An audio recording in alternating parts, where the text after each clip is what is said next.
Maurice Boka, candidat du PPACI, intensifie les rencontres de proximité pour présenter son programme de développement. Il appelle la population à se mobiliser pour voter en faveur d'un avenir meilleur pour la région, affirmant que leur choix sera le fondement de son orientation future. Vous prenez par exemple Otopet 1, Otopet 2, Dengbe, Lovidje, Atobrou. Ce sont des zones, des chefs-lieux de sous-préfecture souvent qui sont aujourd'hui coupés.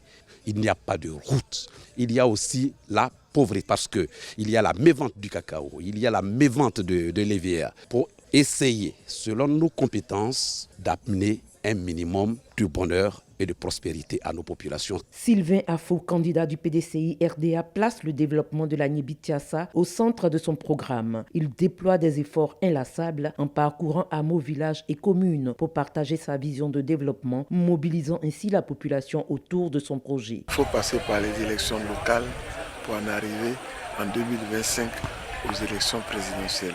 Le PDCI est en deuil, mais ce deuil ne doit pas nous permettre de baisser les bras.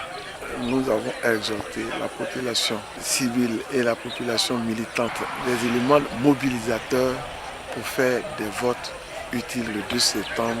Pierre Demba, candidat du RHDP, a entamé sa campagne sous le signe de la reconnaissance envers les populations. Leur soutien a permis la concrétisation de nombreux projets. Il se lance dans cette nouvelle campagne avec la promesse de relever de nouveaux défis pour améliorer le bien-être des populations. Le bilan est éloquent, le bilan est largement positif.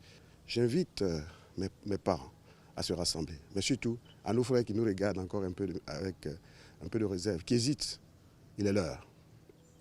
Il est l'heure de se rassembler, tous, pour la Niébitiassa. Il est l'heure de construire l'avenir. Il est l'heure de donner l'espoir aux enfants, aux jeunes. Il est l'heure de consolider la société à travers l'autonomisation de la femme.